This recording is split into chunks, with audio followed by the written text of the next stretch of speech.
मशरिक़ वस्ता में हालात लगातार कशीदा बने हुए हैं और अब बड़ी खबर यमन की तरफ से आ रही है। यमन के एक टीवी चैनल ने मुसल्लह अफवाज के तर्जुमान spokesperson brigadier general Yahya Saree के हवाले से बताया है कि फौज के ड्रोन यूनिट ने 4 ड्रोन्स का इस्तेमाल करते हुए जुनूबी मकबूजा फिलिस्तीन में 2 अहदाफ को निशाना बनाया है। जी हां, फिलिस्तीन यानी गजा के अंदर जहां पर इजरायली फौजी मौजूद हैं, जहां पर आईडीएफ के जवान मौजूद हैं, जो हिस्सा इजरायल के कब्जे में है, आईडीएफ के कब्जे में है, उस हिस्से को दरअसल हूसियों ने निशाना बनाया है। उस हिस्से को यमन के फौजियों ने निशाना बनाया है और वहां पर इजराइल के फौजियों को नुकसान पहुंचाया गया है। और बाकायदा खुद आप देखिए कि यमन के फौज के जो तर्जुमान हैं general brigadier general Yahya Saree के हवाले से यह जानकारी मिल रही है कि फौज के 4 ड्रोन यूनिट ने ड्रोन्स का इस्तेमाल करते हुए जुनूबी मकबूजा फिलिस्तीन में 2 ठिकानों को निशाना बनाया है। 2 ठिकानों को निशाना बनाया गया है और जो टारगेट पर इजराइल के फौजी थे, इजराइल का गोला बारूद दरअसल टारगेट पर था और जिस तरह से यमन फौज के तर्जुमान ने बताया कि उनका निशाना सही जगह पर लगा है, उनका टारगेट सही जगह पर हिट हुआ है और इजराइल को बड़ा नुकसान पहुंचाया गया है। हालांकि दूसरी तरफ इजराइल का बयान भी आया है और इजराइल का कहना है कि जो ड्रोन्स भेजे गए थे उन्हें मार गिराया गया है। लेकिन यहां पर आप देखिए कि खुद यमन के जो तर्जमान हैं उन्होंने यह दावा किया है कि उनका जो निशाना था, उनका जो टारगेट था वो सही जगह पर हिट हुआ है और इसमें इजराइल का काफी गोला बारूद तबाह बर्बाद हुआ है और कई इजराइल के फौजी जो है वो भी उन्हें भी नुकसान पहुंचा है। हालांकि शुरुआती तौर पर यह जानकारी नहीं मिल पाई है कि इजराइल के कई जवान इसमें हलाक हुए हैं या कई जख्मी हुए हैं, लेकिन इतना जरूर है कि जब यमन की तरफ से यह ड्रोन हमला किया गया उस वक्त फौरन जो सायरन है वो बजने लगा और आईडीएफ के जो जवान थे या इजराइल के जो सिक्योरिटी जवान थे वो एक तरह से पूरे इलाके में भागते हुए नजर आए। जहां पर यह हमला हुआ था वहां पर लगातार सायरन की आवाज सुनी जा रही थी। तो लगातार चाहे हूसी लड़ाकों की बात करें या फिर यमन के जो जंगजू हैं वो लगातार इजराइल को निशाना बना रहे हैं और इस बार आप देखिए कि इजराइल के अंदर ये अटैक नहीं किया गया है बल्कि ये अटैक इस बार गजा के अंदर किया गया है। और आप देखिए कि इस बार जो हमला किया गया है यह दरअसल जुनूबी मकबूजा फिलिस्तीन में किया गया है। फिलिस्तीन का वो हिस्सा जिस पर नाजायज कब्जा इजराइल ने किया हुआ है, उस हिस्से पर जहां पर इस वक्त इजराइल की फौज मौजूद है, जहां पर आईडीएफ के लड़ाके मौजूद हैं, जहां पर काफी तादाद में इजराइल का गोला बारूद एक तरह से रखा गया है, सेफ किया गया है, उस टारगेट को एक तरह से निशाना बनाया गया और वहां पर कामयाब हमला एक तरह से ड्रोन के जरिए किया गया और 1-2 नहीं, ठीक 4 ड्रोन हमले किए गए हैं और ड्रोन के जरिए से इजराइल के इस ठिकाने को तबाह बर्बाद किया गया है। बाकायदा खुद इसकी जानकारी जो मुसल्लह अफवाज के तर्जुमान हैं ब्रिगेडियर जनरल याहिया अस्सरी ने इसके हवाले से बाकायदा जानकारी दी है और उन्होंने खुद कहा है कि 4 ड्रोन का इस्तेमाल करते हुए जुनूबी मकबूजा फिलिस्तीन में 2 ठिकानों को निशाना बनाया गया है। और रिपोर्ट जो निकलकर सामने आई है, इस रिपोर्ट के मुताबिक इन ड्रोन्स में से 3 ने रशराश के इलाके में वाक़े रामून हवाई अड्डे को निशाना बनाया। जी हां, देखिए रामून हवाई अड्डा भी ये दरअसल इजराइल के अंडर में आता है और रामून से ही अपनी कई ये दरअसल एक एयरबेस भी है और इसी एयरबेस से अपनी नापाक हरकतों को इजराइल अंजाम देता है। खासतौर से गजा के अंदर जब बमबारी करनी होती है उस वक्त उसके जो लड़ाके तैयारी हैं यहीं से उड़ान भरते हैं और इसी रामून हवाई अड्डे को इस बार हूसियों ने निशाना बनाया है। इस बार जो यमन के फौजी हैं उन्होंने निशाना बनाया है और उन्होंने बताया कि एक ड्रोन ने नकब नामी इलाके में एक फौजी मरकज को भी शिकार किया है। तो जितने भी टारगेट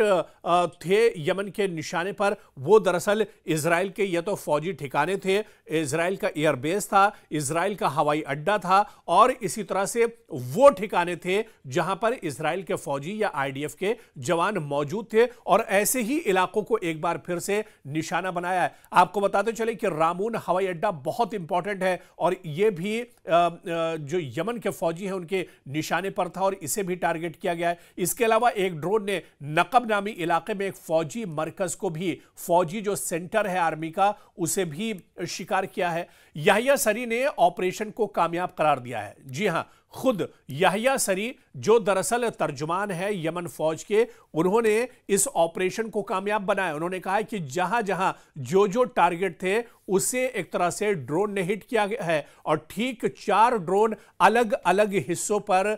इन ड्रोन के जरिए निशाना बनाया गया। एक साथ 4 ड्रोन यमन की तरफ से उड़ते हैं और जाकर ये अपने ऑपरेशन को अंजाम देते हैं। ऐसे में याहिया सरी ने इस ऑपरेशन को कामयाब करार दिया है। आप देखिए कि यमन के मुसल्लह अफवाज के तर्जुमान ने मजीद कहा है कि यह कार्रवाई फिलिस्तीनी अवाम और उनके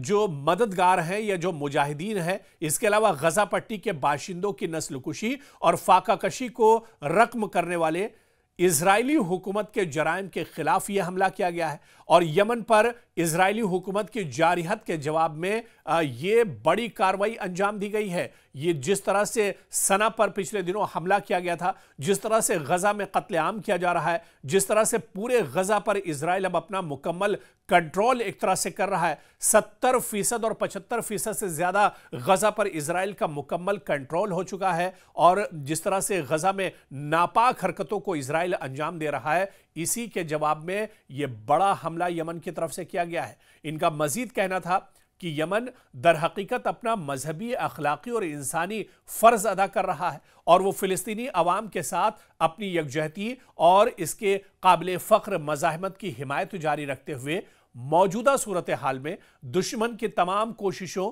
और साजिशों को नाकाम बनाने के लिए अपनी हर मुमकिन तवानाई को बरूएकार लाएगा। तो एक बार फिर से यमन की तरफ से दोहराया गया है कि जब तक गजा पर इस तरह के हमले होते रहेंगे, जब तक इजराइल की नीयत जो सना पर खराब है, यमन पर खराब है, जब तक इससे बाज नहीं आएगा इजराइल, तब तक ये कार्रवाइयां लगातार एक तरह से जारी रहेंगी और इसी तरह के हमले इजराइल पर होते रहेंगे। उधर यमन के मुसल्लह अफवाज की अगर बात करें तो उसने हालिया महीनों में 12 ऐलान किया है कि उन्होंने फिलिस्तीनी अवाम की हिमायत और अमरीकी जारिहत के जवाब में रेड सी यानी बहर अहमर और बाज दीगर इलाकों में अहदाफ पर हमले किए हैं। उधर इजरायली हुकूमत की हिमायत और यमन पर मुसल्लत करदा बहरी नाकाबंदी को तोड़ने की कोशिश में अमेरिका ने यमनी शहरियों पर 12 हमले किए हैं, जिनमें अब तक दर्जनों यमनी शहरी शहीद हुए और जख्मी हो चुके हैं। ताहम तमाम तर अमरीकी और इजरायली और मगरबी जारिहतों के बावजूद यमन के मुसल्लह अफवाज फिलिस्तीन और गजा की हिमायत का सिलसिला भरपूर अंदाज में जारी रखे हुए। इससे पहले भी आपको याद होगा कि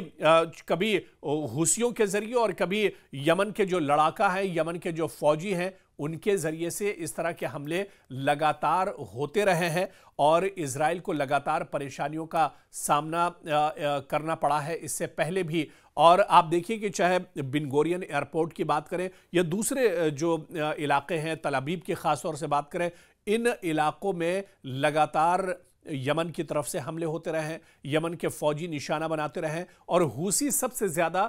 परेशान करते रहे बिन्यामिन नेतन्याहू को और इजरायली फौज और आईडीएफ को परेशान करते रहे। और एक बार आप फिर देखिए, इजराइल के फौजी जो गजा में मौजूद हैं, जो फिलिस्तीन के अलग अलग हिस्सों पर मौजूद हैं, मकबूजा फिलिस्तीन में जहां जहां पर अपने अड्डे और बेस बनाए हुए हैं, इन अड्डों को भी निशाना बनाया जाता है। सिर्फ इन्हें हुसी या फिर यमन के जो लड़ाके हैं वही निशाना नहीं बनाते, बल्कि आप देखिए कि हमास और हमास के जो सिक्योरिटी विंग है, अल-क़साम ब्रिगेड की बात करिए, दूसरे जो विंग्स हैं हमास के, वो लगातार टारगेट करते रहते हैं। और सबसे बड़ा जो नुकसान मशरिक़ वस्ता में इजराइल को किसी ने पहुंचाया है, वो हुसियों ने पहुंचाया है। और यमन पर जब से इजराइल ने हमला किया है, उसके बाद से यमन की जो सिक्योरिटी फोर्सेस हैं और यमन के जो लड़ाके हैं, इसके अलावा हुसी जो लड़ाके हैं, ये सब अब इजराइल के लिए और बड़ी परेशानी का सबब बनते जा रहे हैं। और यही वजह है कि अब सीधे इजराइल या तल अवीव पर हमला न करके अब जो करीब के टारगेट्स हैं फिलिस्तीन में, जहां जहां पर अपने बेस कैंप इजराइल ने बनाए हुए हैं, उन बेस कैंप को दरअसल टारगेट किया जाता है। उन बेस कैंप पर यमन के जो लड़ाके हैं, यमन के जो फौजी हैं, वो हमला करते हैं और इजराइल को नुकसान पहुंचाया जाता है। दरअसल ये बेस कैंप बहुत मजबूत है, यहां पर बहुत सख्त सिक्योरिटी का पहरा होता है जो मकबूजा फिलिस्तीन में इजराइल ने बनाए हैं। लेकिन इन सिक्योरिटी के बावजूद आप देखिए कि गौरिला लड़ाई में यमन के लड़ाके और हुसी बहुत आगे हैं। और ये पूरी मंसूबाबंदी के बाद जो इनके एयर बेस होते हैं या इनके जो सिक्योरिटी के बेस कैंप है, उन पर ये हमला करते हैं। और ये पूरे मंसूबाबंदी के बाद ये हमले एक तरह से अंजाम दिए जाते हैं। और इन छोटे छोटे हमलों में इजराइल को बड़ा नुकसान होता है, क्योंकि आप देखिए कि